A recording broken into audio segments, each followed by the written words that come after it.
দেখেন উমর রাদিয়াল্লাহু আনহু একদিন বাইরে হয়ে দেখেন একজন যুবক রাস্তার মধ্যে কান্না করে। উমর রাদিয়াল্লাহু আনহু যুবকের পাশে চলে গেলেন আর ডাক দেবেন, যুবকরা তুমি কেন কান্না করো? এবার যুবক ডাক দেখো, আমিরুল মুমিনিন উমর, তোমার নবীর কাছে আমাকে নিয়ে নবীর কাছে দরখাস্ত করে আল্লাহর কাছে দরখাস্ত করে আমার গুনাহ মাফ করাইতে পারলে আমি কান্না বন্ধ করব, নতুবা কান্না বন্ধ করব না। এবার ওই যুবককে উমর রাদিয়াল্লাহু আনহু আল্লাহর হাবিবের কাছে নিয়ে গেলেন। এবার ওই যুবক আল্লাহর হাবিবের কাছে যাইয়া হাউমাউ করে কান্না করে চোখের পানি অশ্রু ঝরে পড়ে। আল্লাহর নবী ডাক দেন, যুবক রে তুমি কেন কান্না করো? এবার ওই যুবক ডাক দেখো, ইয়া রাসূলুল্লাহ, ইয়া হাবিবাল্লাহ, আগো নবীজি আমার আল্লাহ কি আমার গুনাহ মাফ করবেন? আমি তো বড় গুনাহগার। আল্লাহর নবী ডাক দেন, যুবক রে বলো তুমি কি গুনাহ করেছো? এবার যুবক ডাক দেখো, ইয়া রাসূলুল্লাহ মনে হয় আল্লাহ আমার গুনাহ মাফ করবেন না। আল্লাহর নবী ডাক দেন, যুবক তোমার গুনাহ কি পৃথিবী থেকে বড়? এই জমিন থেকে কি তোমার গুনাহ বড়? এবার যুবক ডাক দেখো, ইয়া রাসূলুল্লাহ এই জমিন থেকে আমার গুনাহটা হলো বড়। আল্লাহর নবী ডাক দেন, যুবক রে তোমার গুনাহ কি আসমান থেকে বড়? যুবক ডাক দেখো, ইয়া রাসূলুল্লাহ আসমান থেকে আমার গুনাহ বড়। আল্লাহর নবী ডাক দেন, যুবক আল্লাহর আরশ থেকে কি তোমার গুনাহ বড়? এবার যুবক ডাক দেখো, ইয়া রাসূলুল্লাহ, ইয়া হাবিবাল্লাহ আমি এমন একজন গুনাহগার, আল্লাহর আরশ থেকে আমার গুনাহটা বড়। এবার আল্লাহর নবী ডাক দেন, যুবক আল্লাহ থেকে কি আল্লাহর দয়া থেকে আল্লাহর কুদরত থেকে আল্লাহর দয়া থেকে কি তোমার গুনাহ বড়? এবার যুবক ডাক দেখো, ইয়া রাসূলুল্লাহ, ইয়া হাবিবাল্লাহ না, আল্লাহ ইচ্ছা করলে আমার গুনাহ মাফ করে দিতে পারেন, আল্লাহর দয়া থেকে আমার গুনাহ বড় না। এবার আল্লাহর নবী ডাক দেন, যুবক বলো তুমি কেমন গুনাহ করেছো? এবার ওই যুবক ডাক দেখো, ইয়া রাসূলুল্লাহ, ইয়া হাবিবাল্লাহ আমি হলাম মদিনা শরীফের একজন কাফন চোরা কি জোড়া, আমি হলাম মদিনা শরীফের একজন কাফন চোরা। ইয়া রাসূলুল্লাহ, ইয়া হাবিবাল্লাহ যখন মদিনা শরীফের মধ্যে মানুষেরা মারা যেত আমি কবরের মধ্যে যাইয়া তাদের কাফন চুরাইয়া নিয়ে বাজারের মধ্যে বিক্রি করি আমি জীবিকা নির্বাহ করতাম। ইয়া রাসূলুল্লাহ, ইয়া হাবিবাল্লাহ একদিনের ঘটনা, যখন মদিনা শরীফের মধ্যে একজন সুন্দরী যুবতী মারা গেল আমি ওই যুবতীর কবরের মধ্যে প্রবেশ করি। আমি ওই যুবতীর কবরের মধ্যে প্রবেশ করা মাত্র তার পরন থেকে কাপড় ছুটাইয়া দিয়া কাপড়ের কাপড় ছুটাইয়া দিয়া যেই মাত্র আমি কাপড় নিয়ে চলে আসবো এমন সময় শয়তান আমাকে কুমন্ত্রণা দিল, যুবক রে এত সুন্দরী মহিলা, মদিনা শরীফের সুন্দরী মহিলা, বিশ্ব সুন্দরী মহিলা, যেই মহিলার সাথে জিনার কাজ করে ফেলছিল, নাউজুবিল্লাহ। ইয়া রাসূলুল্লাহ, ইয়া হাবিবাল্লাহ যেই মাত্র শয়তান আমাকে কুমন্ত্রণা দিল, যুবক রে ওই মহিলার সাথে সুন্দরী মহিলার সাথে জিনার কাজ করে ফেল। ইয়া রাসূলুল্লাহ, ইয়া হাবিবাল্লাহ তখন আমি আমার খায়রাতকে আটকাতে না পেরে, আমি আমার যৌবনকে আটকাতে না পেরে ওই সুন্দরী মুর্দা মহিলার সাথে জিনার কাজ করে ফেলি। ইয়া রাসূলুল্লাহ, ইয়া হাবিবাল্লাহ ওগো নবীজি যেই মাত্র মহিলার সাথে জিনার কাজ করি, এবার ওই মহিলা আমাকে ডাক দেখে, যুবক রে তোর কি আল্লাহর ভয় নাই? তুই কি আল্লাহকে ভয় করছ না? কাল কিয়ামতের ময়দানে আল্লাহর দরবারে কি জবাব দিবে? আমাকে নাপাক করে গেলে, আমাকে নাপাক রেখে গেলে কাল কিয়ামতের ময়দানে আমি নাপাক অবস্থায় উঠবো। এর যুবক তুই কি আল্লাহর আদালতে হাজিরা দিতে হবে না? আল্লাহর সামনে কি জবাব দিবে? ওই কঠিন হাসরের ময়দানে আল্লাহর কাছে কি জবাব দিবে? ইয়া রাসূলুল্লাহ, ইয়া হাবিবাল্লাহ ওই মহিলার এই ওয়াজগুলো শুনিয়া আমি কম্পিত হয়ে যাই, আমি অনেক ভয় পেয়ে যাই। ইয়া রাসূলুল্লাহ আমার আল্লাহ কি আমার গুনাহ মাফ করবে? এবার নবীজি এই কথা শুনিয়া মুখ চেহারা ঘুরাইয়া নিলেন। এবার যুবকের মুখ থেকে, যুবকের সামন থেকে নবীজি মুখটা ঘুরাইয়া নিলেন এরকম ভাবে। এবার এই যুবকটা কান্নায় বেগে পড়েছেন আর নবীজির দরবার থেকে দূরে চলে যায় আর উঁচু পাহাড়ের মধ্যে যাইয়া কান্না করে, প্রভু গো তোমার নাম হলো গফফার, এ প্রভু তোমার নাম হলো রহমান, তোমার নাম হলো গফফার, তুমি যদি আমাকে মাফ না করে দাও আমার তো যাওয়ার কোনো জায়গা নাই, নবীজি আমাকে বিদায় করে দিয়েছেন, আমি কোথায় যাব? এবার যুবক পাহাড়ের উপর উঠে, উঁচু পাহাড়ের উপর উঠে আল্লাহর কাছে মন কান্না করেছে। আমার আল্লাহ জিবরাইলকে নবীজির পাঠে নবীজির কাছে পাঠাইয়া দিয়া আল্লাহর হাবিবকে জানাইয়া দিলেন, নবী গো ওই যুবকের তামাম জিন্দেগীর গুনাহ আল্লাহমিল মাজিদ ওয়া ফি ফুরকানিহিল হামিদ আউযু বিল্লাহি মিনাশ শাইতানির রাজিম বিসমিল্লাহির রাহমানির রাহিম ইয়া আইয়ুহাল্লাযীনা আমানু أنفسكم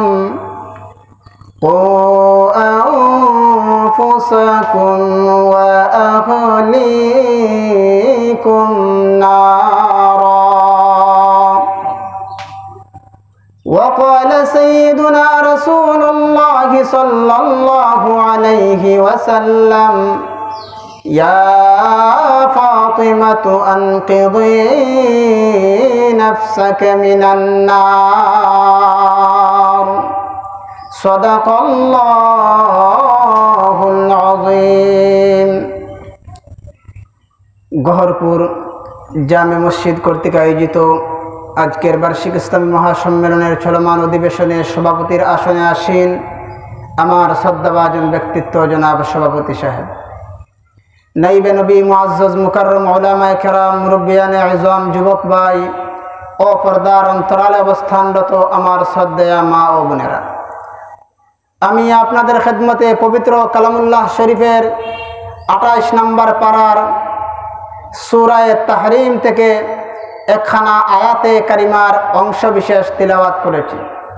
বিশ্বনবী আকায়ে নামদার তাজদার মদিনা সাইয়্যিদুল কাওনাইন মুহাম্মদুর রাসূল সাল্লাল্লাহু আলাইহি ওয়াসাল্লামের অসংখ্য গণিত হাদিসের ভান্ডার থেকে একখানা হাদিস আপনাদের খেদমতে পাঠ করেছি।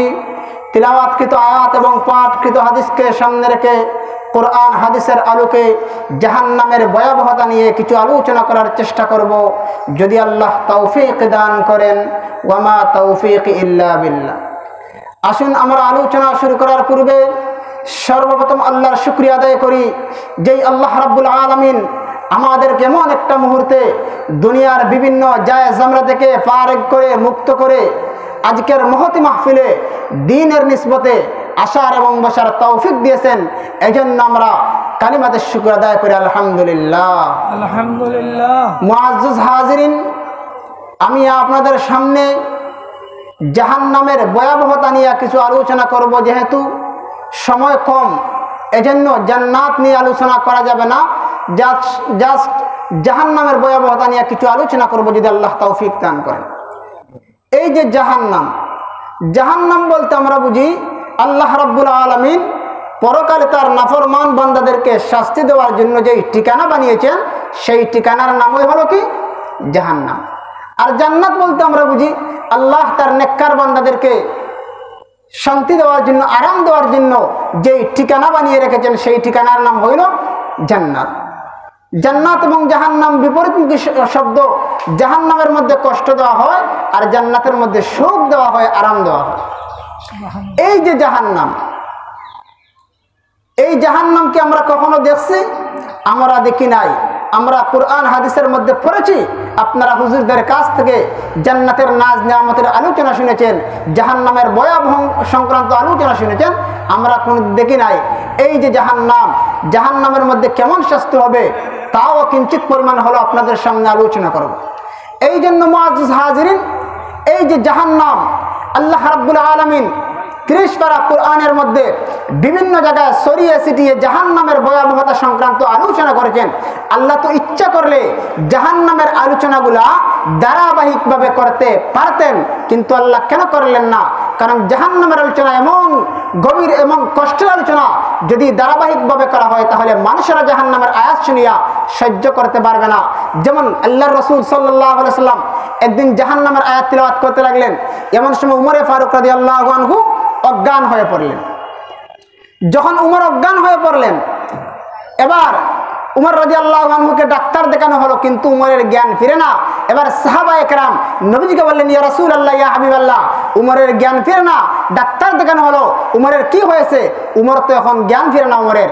এবার রাসূল আকরাম সাল্লাল্লাহু আলাইহি ওয়াসাল্লাম বুঝতে পারলেন এই যে জাহান্নামের আয়াত শুনিয়া উমর রাদিয়াল্লাহু আনহু অজ্ঞান হয়েছেন। তখন নবী আকরাম সাল্লাল্লাহু আলাইহি ওয়াসাল্লাম জান্নাতের আয়াত উমরের কানের কাছে তেলাওয়াত করতে লাগলেন। ততক্ষণাৎ তাকাইয়া দেখা যায় উমরের জ্ঞান ফিরে যায়। যেরকম সুবহানাল্লাহ, সুবহানাল্লাহ। এই জন্য মুআজ্জাজ হাজির, এই যে জাহান্নামের 7টা স্তর রয়েছে। কটা? 7টা। আল্লাহ বলেন লাহা সাবআতু আবওয়াব, জাহান্নামের স্তর হলো 7টা। এর মধ্যে সর্বনিম্ন স্তর হলো 7 নম্বর স্তর, হলো যে স্তরে বেশি কষ্ট দেওয়া হবে সেই স্তরের নাম হলো হাওয়া। আমার পানির ভাইরা, আল্লাহর নবী সাহাবে রাহমাতুল লিল আলামিন একদিন সাহাবায়ে কেরামদেরকে নিয়ে বসা আছেন। এমন সময় জিবরাইল আলাইহিস সালাম আল্লাহর নবীর সামনে এসে হাজির হয়ে বললেন, ইয়া রাসূলুল্লাহ, ইয়া হাবিবাল্লাহ, ওগো নবীজি, জাহান্নামের 7 নম্বর স্তর হাওয়া, যার নাম হলো হাওয়া। ইয়া রাসূলুল্লাহ, ইয়া হাবিবাল্লাহ, ওগো নবীজি, জানেননি জাহান্নামের 7 নম্বর স্তর হাওয়া নামক জাহান্নামের মধ্যে কারা যাবে? আল্লাহর নবী বিশ্বনবী ডাক দিয়ে বলেন, জিবরাইল, না জানি না। জিবরাইল আলাইহিস সালাম ডাক দিয়ে বলেন, ইয়া রাসূলুল্লাহ, ইয়া হাবিবাল্লাহ, ওগো আল্লাহর পয়গম্বর, জাহান্নামের 7 নম্বর স্তরে মুনাফিকরা যাবে। আপনারা মুনাফিক চিনেননি? মুনাফিক হলো যারা মুখে ইমানদার দাবি করে কিন্তু অন্তরের মধ্যে কুফরি থাকে, তার নাম হলো মুনাফিক। এই মুনাফিকরা জাহান্নামের 7 নম্বর স্তরে যাবে, যার নাম হলো হাওয়া। এই হাওয়া নামক জাহান্নামের মধ্যে অনেক শাস্তি হবে। জাহান্নামের 7টা স্তরের মধ্যে সর্বনিম্ন স্তর হলো হাওয়া। জিবরাইল আলাইহিস সালাম ডাক দিলেন, ইয়া রাসূলুল্লাহ, ইয়া হাবিবাল্লাহ, ওগো নবীজি, জানেননি জাহান্নামের 6 নম্বর স্তরে কারা যাবে? আল্লাহর নবী ডাক দিলেন, জিবরাইল, না, আমি জানি না জাহান্নামের 6 নম্বর স্তরে কারা যাবে। জিবরাইল আলাইহিস সালাম ডাক দিলেন, ইয়া রাসূলুল্লাহ, ইয়া হাবিবাল্লাহ, ওগো আল্লাহর নবী, জাহান্নামের 6 নম্বর স্তরে অগ্নি পূজকরা যাবে, যারা আগুনের পূজা করে। এবার জিবরাইল বললেন, ইয়া রাসূলুল্লাহ, ইয়া হাবিবাল্লাহ, ওগো আল্লাহর নবী, জানেননি জাহান্নামের 5 নম্বর স্তরে কারা যাবে?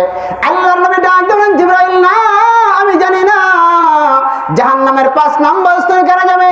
এবার জিবরাইল আলাইহিস সালাম ডাক দিলেন, ইয়া রাসূলুল্লাহ, জাহান্নামের 5 নম্বর স্তরে সাবিরা যাবে, যারা কয়েকটা ধর্ম মিলে আমল করতে চায়।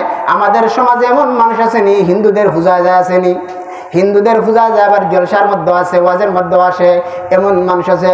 এই জন্য মুআজ্জিজ হাজিরিন, আল্লাহর নবীকে জিবরাইল আলাইহিস সালাম ডাক দিলেন, ইয়া রাসূলুল্লাহ, জাহান্নামের 5 নম্বর স্তরে সাবি, যারা কয়েকটা ধর্ম মিলে আমল করতে চায়, তারাই জাহান্নামের 5 নম্বর স্তরে যাবে।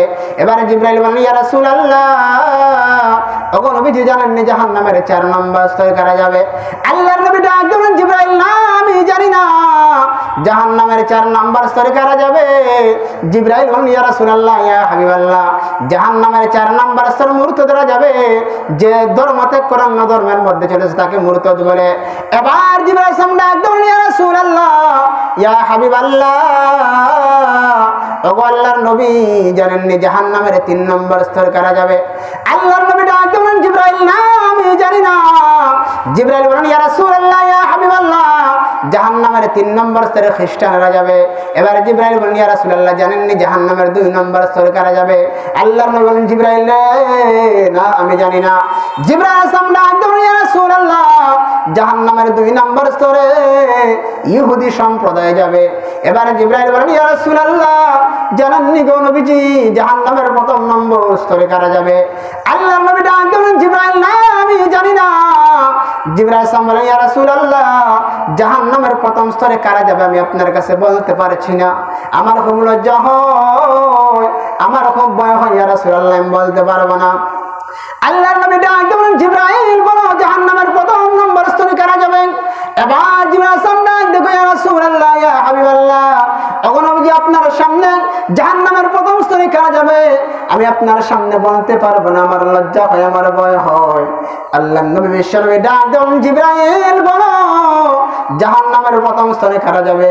এবার জিবরাইল সালাম বলেন, ইয়া রাসূলুল্লাহ, ইয়া হাবিবাল্লাহ, ওগো নবীজি, জাহান্নামের 1ম স্তরে আপনার উম্মতেরাই যাবে, যেরকম নাউযুবিল্লাহ। এবার আল্লাহর নবী বিশ্বনবী জিবরাইলের মুখ থেকে শুনলেন, আমার আপনার নবীর উম্মতরা জাহান্নামের 1ম স্তরে যাবে। এবার নবী আকরাম সাল্লাল্লাহু আলাইহি ওয়াসাল্লামের মনটা ভারাক্রান্ত হয়ে যায়, নবীজির মনটা ক্ষুণ্ণ হয়ে যায়, মনক্ষুণ্ণ হয়ে যায়। আল্লাহর নবী বিশ্বনবী রাহমাতুল লিল আলামিন সাহাবায়ে কেরামের মজলিসের মধ্যে ছিলেন। এবার নবী আকরাম সাল্লাল্লাহু আলাইহি ওয়াসাল্লাম সাহাবায়ে কেরামের মজলিস থেকে নবীজি ঘরের মধ্যে যাইয়া দরজাকে বন্ধ করে দিলেন, দরজাকে আটক করে দিলেন। আল্লাহর নবী কামরা থেকে বের হন না।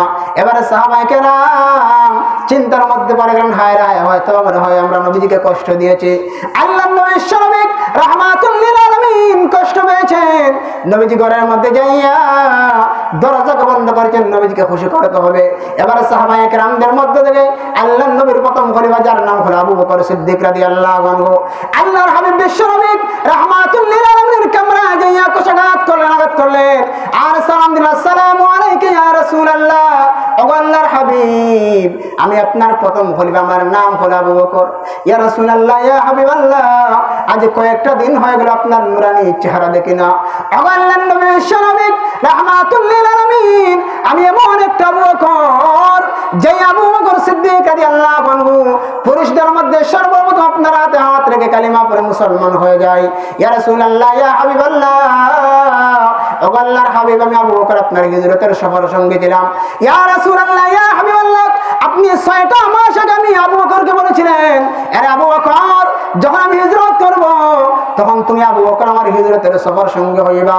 হযরত আবু বকর বলেন, ইয়া রাসূলুল্লাহ, ইয়া হাবিবাল্লাহ, আমি আবু বকর এমন একটা আবু বকর, যাই আবু বকর সিদ্দিক রাদিয়াল্লাহু আনহু আপনার হিজরতের অপেক্ষায় 6টা মাস বালিশের সাথে মাথা লাগাই নাই, শুধু অপেক্ষার প্রহর বলেছিলাম কোন সময় এসে আপনি নবী আমি আবু বকরকে আবু বকর বলে ডাক দিবেন আর আমি সারা দিয়ে দরজা খুলে দেব। ইয়া রাসূলুল্লাহ, ইয়া হাবিবাল্লাহ, এখন নবীজি দরজাখানা খুলে দেন। আল্লাহর নবী বিশ্বনবী এবার আয়েশা সিদ্দিকা রাদিয়াল্লাহু আনহাকে ডাক দাও, না আয়েশা রে, আবু বকর সিদ্দিককে দরজা খুলে দিবে না। যদি আবু বকর সিদ্দিক আমার কামরায় ঢুকে যায় আমি আমার উম্মতের জন্য কান্না করতে পারবো না। এবার আবু বকর সিদ্দিক রাদিয়াল্লাহু আনহু ব্যর্থ হয়ে নিরুপায় হয়ে চলে গেলেন। এবার সাহাবায়ে কেরামদের মধ্যে উমর রাদিয়াল্লাহু আনহু আল্লাহর হাবিবের কামরা দিয়ে সালাম দিলেন, আসসালামু আলাইকা ইয়া রাসূলুল্লাহ, ও আল্লাহর নবী, আমি আপনার সাহাবী উমর, আজ কয়েকদিন হয়ে গেল আপনার নূরানি চেহারা দেখি না, মনে হয় আপনাকে কষ্ট দিয়েছি, আমাদেরকে মাফ করে দেন। ইয়া রাসূলুল্লাহ, ইয়া হাবিবাল্লাহ, হ্যাঁ তো আমাদের ভুল হয়ে গেছে, নবী গো আমাদেরকে মাফ করে দেন আর দরজাখানা খুলে দেন। আল্লাহর নবী বিশ্বনবী ডাক দেন, না আয়েশা, উমরকে দরজা খুলে দিবা না, যদি উমর আমার কামরায় ঢুকে যায় আমি আমার উম্মতের জন্য কান্না করতে পারবো না। নবীজির উম্মতের জন্য কেমন মায়া। মুআজ্জাজ হাজিরিন, এবার উমর রাদিয়াল্লাহু আনহু ব্যর্থ হইয়া নির্বাক হইয়া চলে গেলেন। এবার সাহাবায়ে কেরাম পরামর্শ করলেন, যদি নবীজির দরজা খুলাইতে হয় একজন মুরব্বী সাহাবীকে দিয়ে দেখি। এবার মুরব্বী সাহাবী সালমান ফারসি রাদিয়াল্লাহু আনহুকে পাঠানো হলো নবীজির দরজায়। এবার মুরব্বী সাহাবী সালমান ফারসি রাদিয়াল্লাহু আনহু এমন একজন সাহাবী, যখন উনি ইসলাম ধর্ম গ্রহণ করার বয়স ছিল 120 বছর, যেরকম আল্লাহু আকবার, উনি 350 বছরের মতো হায়াতের জিন্দেগি পেয়েছেন। আর উম্মতে মুহাম্মাদীর মধ্য থেকে এত লম্বা হায়াত আর কেউ পায় না এবং পাবেও না। এবার মুরব্বী সাহাবী সালমান ফারসি রাদিয়াল্লাহু আনহু আল্লাহর হাবিবের কামরায় গিয়ে সালাম দিলেন, আসসালামু আলাইকা ইয়া রাসূলুল্লাহ, ও নবীজি আমি আপনার সাহাবী সালমান ফারসি, আজ কয়েকটা দিন হয়ে গেল আপনার নূরানি চেহারা দেখি না। ইয়া রাসূলুল্লাহ, ইয়া হাবিবাল্লাহ, আপনি কি আমাকে চিনেন না? আমি এমন এক সালমান ফারসি। ইয়া রাসূলুল্লাহ, ইয়া হাবিবাল্লাহ, ও নবীজি আমার বাড়ি তো মদিনায় না, আমার বাড়ি তো মদিনায় না, আমার বাড়ি ছিল পারস্যে, আমি একজন রাজার ছেলে ছিলাম, কিন্তু আপনার সুহবতে আসতে গিয়া আপনার সাথে দেখা করতে গিয়া আমি গোলামের শিকলে আবদ্ধ হয়ে গেলাম। ইয়া রাসূলুল্লাহ, ইয়া হাবিবাল্লাহ, এখন নবীজি দরজাখানা খুলে দেন আর আমাদের বিয়াদবি মাফ করে দিন। আল্লাহর নবী ডাক দেন, আয়েশা, সালমান ফারসিকে দরজা খুলে দিবা না, যদি সালমান ফারসি আমার কামরায় ঢুকে যায় আমি আমার গুনাহগার উম্মতের জন্য কান্না করতে পারবো না। এবার সালমান ফারসি রাদিয়াল্লাহু আনহু ব্যর্থ হইয়া নিরুপায় হইয়া চলে গেলেন।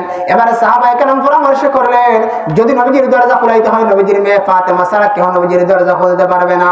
এবার সাহাবায়ে কেরামদের মধ্য থেকে সালমান ফারসি রাদিয়াল্লাহু আনহু ফাতিমাতুজ জাহরার বাড়ির দিকে রওনা হয়ে গেলেন।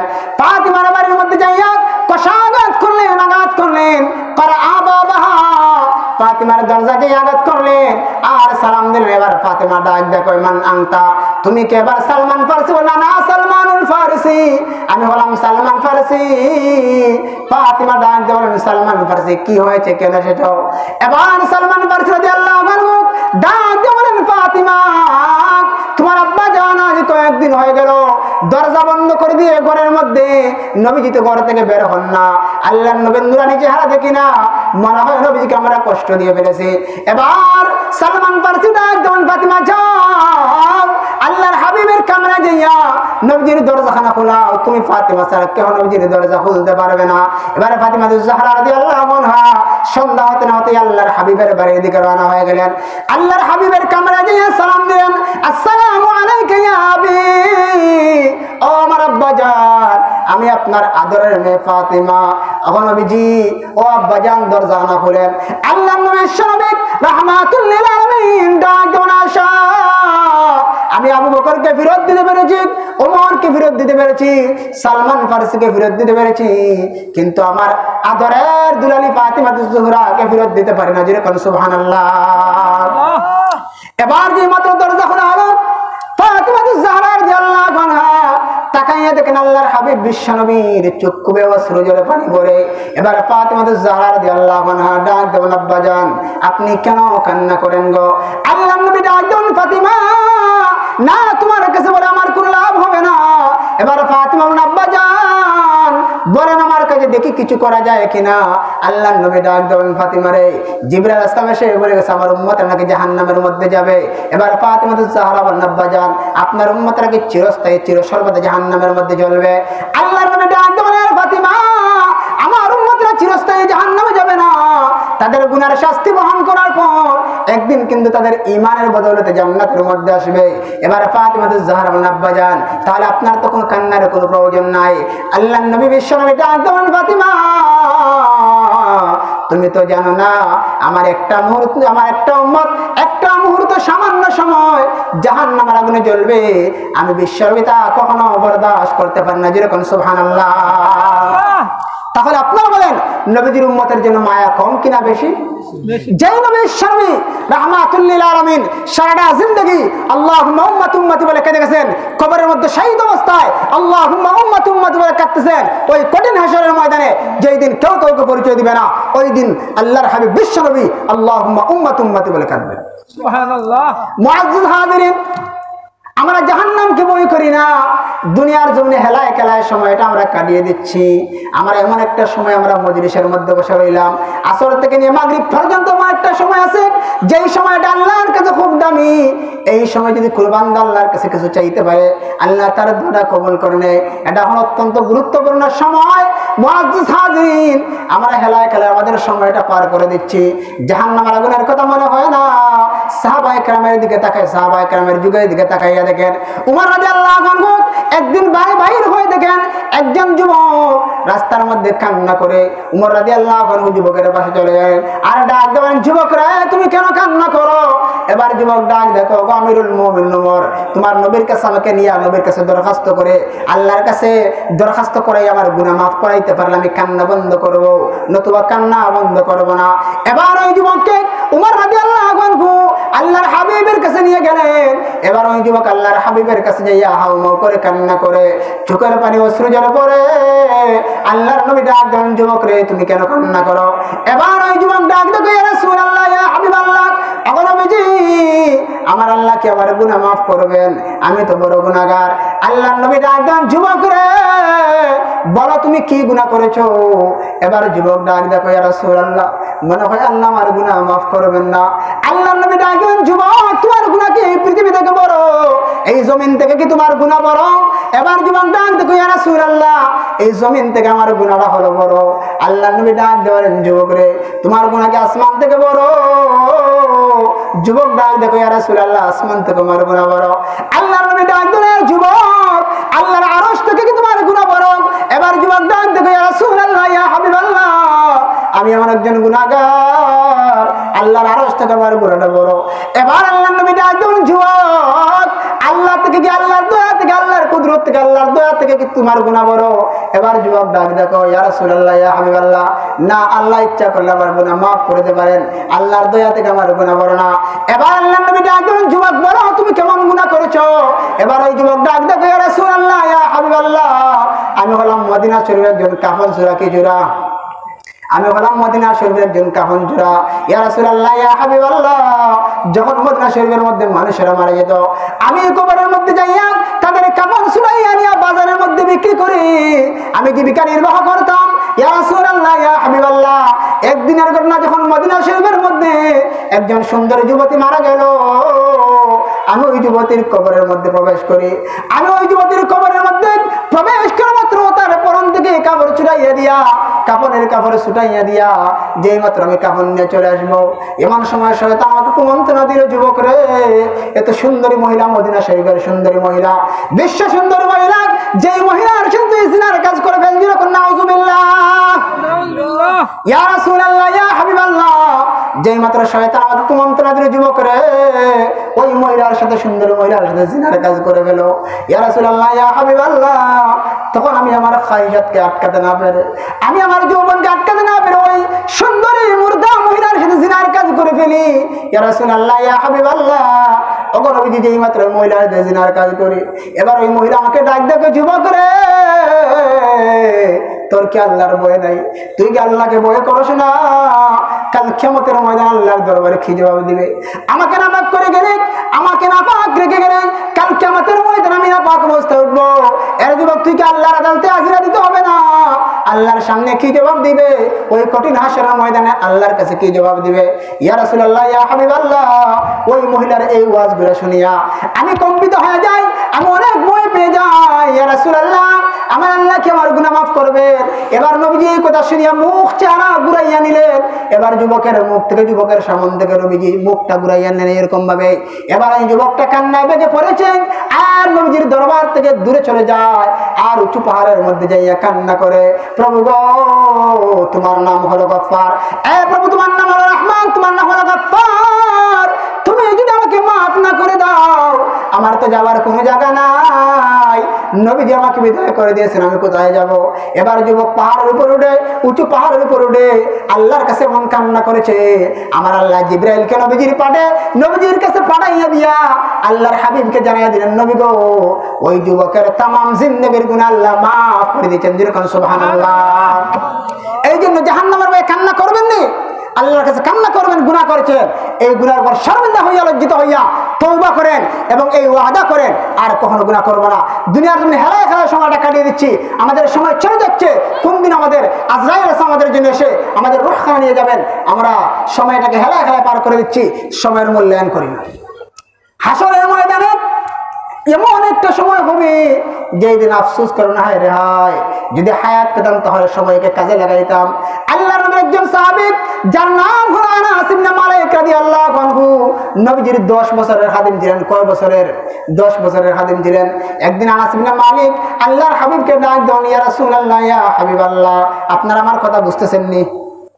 আনাস ইবনে মালিক রাদিয়াল্লাহু আনহু আল্লাহর হাবিবকে ডাক দেন, ইয়া রাসূলুল্লাহ, নবীজি, ওই হাসরের ময়দান, কিয়ামতের ময়দান অত্যন্ত ভয়াবহ স্থান হবে, যেদিন কেউ কাউকে পরিচয় দিবে না, কেউ কাউকে চিনবে না। ইয়া রাসূলুল্লাহ, ইয়া হাবিবাল্লাহ, ওই কঠিন হাসরের ময়দানে আপনি বিশ্বনবীর সাথে আমার সাক্ষাৎ কোথায় হবে? হাসরের ময়দানে কোন জায়গার মধ্যে আপনি নবীকে আমি পাবো? আল্লাহর নবী ডাক দেন, আনাস রে, যদি ওই কঠিন হাসরের ময়দানে আমি বিশ্বনবীর সাক্ষাৎ পেতে চাও, তাহলে আমি নবীকে তালাশ করবা 3 জায়গায়। জুড়ে কোন কয় জায়গায়?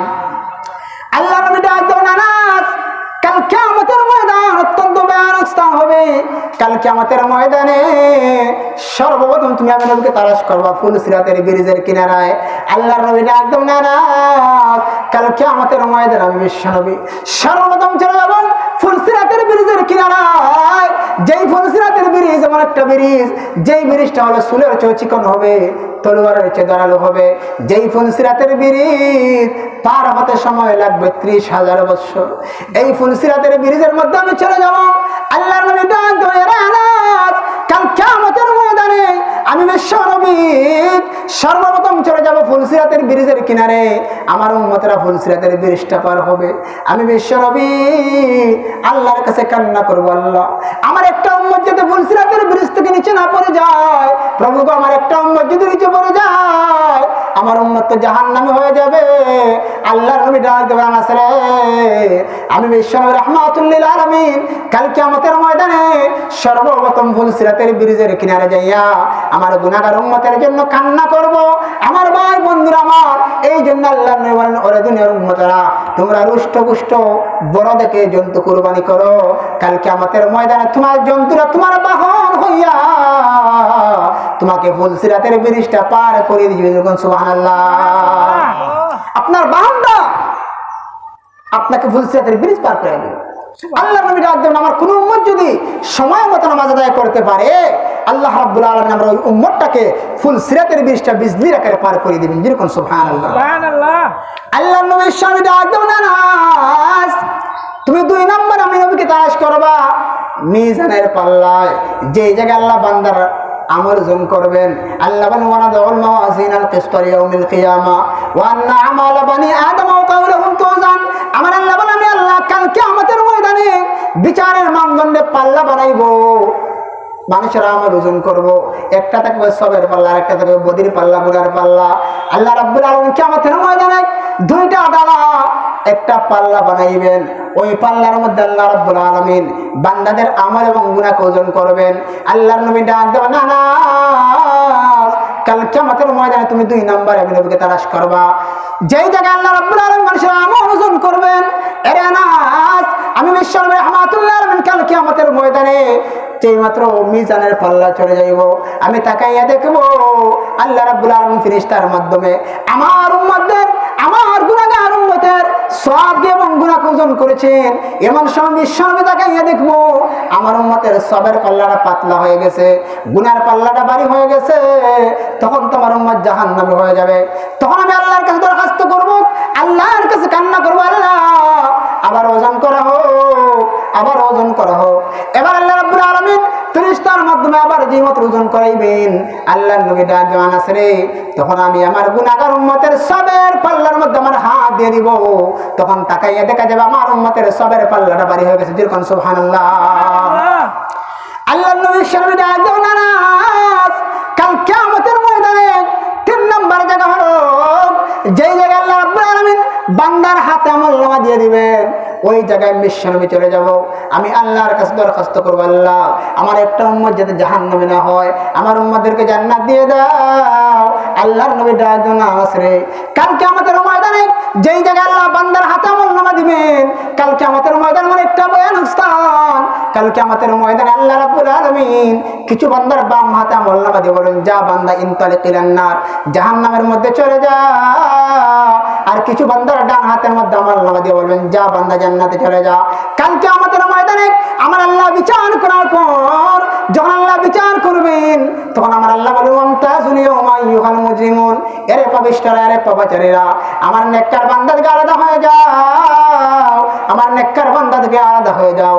এবার গুনাহগার বান্দারা, ফাসিকরা নেককার বান্দা থেকে আলাদা হয়ে যাবে। ওই কঠিন হাসরের ময়দানে আমার আল্লাহ রাব্বুল আলামিন কাহারিয়তের পোশাক পরিধান করে চেয়ারের উপর বসে থাকবেন। আমার আল্লাহ রাব্বুল আলামিন যখন বিচার করবেন, কাহারিয়তের পোশাক পরিধান করে আমার আল্লাহ রাব্বুল আলামিন ঘোষণা দিবেন, লিমানিল মুলকুল ইয়াউম, আজকের দিনের রাজত্ব কার?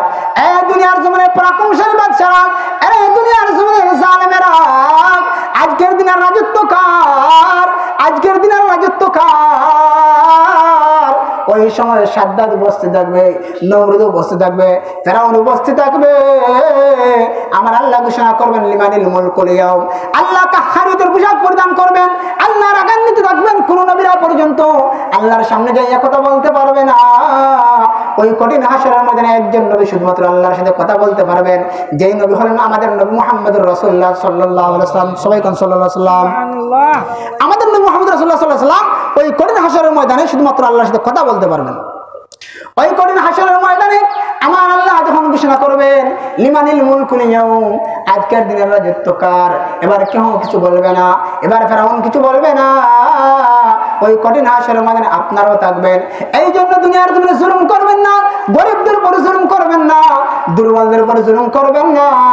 দুর্বল যে ব্যক্তি, জালিম যে ব্যক্তি, জালিমের মজলুমের দোয়া আপনি হলেন যারা যারা জুলুম করে, যারা পরাক্রমশালী দুর্বলদের উপর জুলুম করে, দুর্বল হল মজলুম, আর মজলুমের দোয়া আল্লাহ কোনো ফিরাইয়া দেয় না। মজলুম আপনার উপর বদদুয়া, যেই বদদুয়া দিবেন, আপনার উপর নারাজ হইয়া যেই বদদুয়াটা দিবে, সেই বদদুয়া আল্লাহর দরবারে ডাইরেক্ট কবুল হয়ে যায়। এই জন্য মুআজ্জাজ হাজিরিন, যেই মাত্র ওই কঠিন হাসরের ময়দানে আমার আল্লাহ ঘোষণা করবেন, লিমানিল মুলকুল ইয়াউম, আজকের দিনের রাজত্ব কার? আবু জাহেল, উতবা, শয়বা, নমরুদ, ফেরাউন কেউ কিছু বলবে না, সবাই নিশ্চুপ হয়ে যাবে। এমন সময় আমার আল্লাহ ঘোষণা করবেন, লিল্লাহিল ওয়াহিদিল কাহ্হার, আজকের দিনের রাজত্ব হলো আমি কাহ্হারের। কাহ্হার হলো আল্লাহর সিফাতি নাম। আমার ভাই বন্ধুরা, আমার প্রাণের বাইর ওই কঠিন হাসরের ময়দানে যখন আমার আল্লাহ রাব্বুল আলামিন কিছু মানুষের বাম হাতে আমলনামা দিয়ে বলেন, যাও বান্দা জাহান্নামের মধ্যে চলে যাও। আল্লাহর ফেরেশতারা জাহান্নাম বান্দাদেরকে জাহান্নামের দিকে হাঁকিয়ে হাঁকিয়ে নিবে। ওয়াসিকাল্লাযীনা কাফারু ইলা জাহান্নাম যুমারা, কাফেরদেরকে আল্লাহর ফেরেশতারা হাঁকাইয়া হাঁকাইয়া জাহান্নামের দিকে নিয়ে যাওয়া হবে। হাত্তা ইযা জাউহা ওয়া ফুতিহাত আবওয়াবুহা, যখন জাহান্নামী বান্দারা জাহান্নামের মধ্যে যাবে, জাহান্নামের দরজা সমূহ তাদের জন্য খোলা হবে। ওয়া ক্বালা লাহুম খাযাতুহা, তখন জাহান্নামের প্রক্রিয়া জাহান্নামের প্রহরীরা ডাক দিয়ে বলবে, ওয়া ক্বালা লাহুম খাযাতুহা আলাম ইয়াতিকুম রাসূলুম মিনকুম ইয়াতলুনা আলাইকুম আয়াতিহি। এবার জাহান্নামের ওই রক্ষীরা বলবে, এরে আল্লাহর বান্দারা, এরে কাফেরেরা, দুনিয়ার জমিনে কি কোন নবী যায় নাই? দুনিয়ার জমিনে উলামায়ে কেরাম নসিহত করেন নাই? আল্লাহর কালাম তিলাওয়াত করেন নাই তোমাদের সামনে? আর আজকের হাসরের ময়দানের দিনে আল্লাহর সাথে সাক্ষাৎ করতে হবে, আল্লাহর কাঠগড়ায় দাঁড়াতে হবে, এই ভয়ে কি দেখান নাই? এবার তারা বলবে হ্যাঁ। কালু বালা, তারা বলবে হ্যাঁ হ্যাঁ হ্যাঁ, কিন্তু আমরা নবীদেরকে মিথ্যা প্রতিপন্ন করেছি, হুজুরদের কথা কানের মধ্যে দিতাম না, হুজুরদের কথা শুনতাম না, ওই জাহান্নামীদেরকে জাহান্নামের মধ্যে দেওয়া হবে। আমার আল্লাহ রাব্বুল আলামিন যখন জাহান্নামীদেরকে জাহান্নামে নিক্ষেপ করবেন, আমার আল্লাহ ফেরেশতাদেরকে বলবেন, ফেরেশতারা খুযুহু ফাগুল্লু, ধর জাহান্নামী বান্দাদেরকে ধর, ফাগুল্লু খুযুহু ফাগুল্লু, ধরে শক্ত করে ধর, সুম্মাল জাহিম সাল্লু, অথবা গলার মধ্যে বেরি পড়াইয়া জাহান্নামের মধ্যে নিক্ষেপ কর, সুম্মা ফি সিলসিলাতিন যারউহা সাবউনা যিরাআন ফাসলুকু। আমার আল্লাহ ডাক দেয়, এর মালায়েকা ফেরেশতা ওই জাহান্নামী বান্দাদেরকে 70 গজ লম্বা জিঞ্জিল দ্বারা পেঁচাইয়া জাহান্নামের মধ্যে নিক্ষেপ কর। ওই জাহান্নামী বান্দাদেরকে যখন জাহান্নামে নিক্ষেপ করা হবে, জাহান্নামের অতল গভীরতা নিচে গিয়ে পৌঁছতে সময় লাগবে 70 বছর। যেরকম নাউজুবিল্লাহ, এত গভীর জাহান্নাম। এই জন্য মুআজ্জাজ হাজিরিন, জাহান্নামের মধ্যে কেমন ভয়ানক শাস্তি হবে যখন জাহান্নামী বান্দাদেরকে জাহান্নামের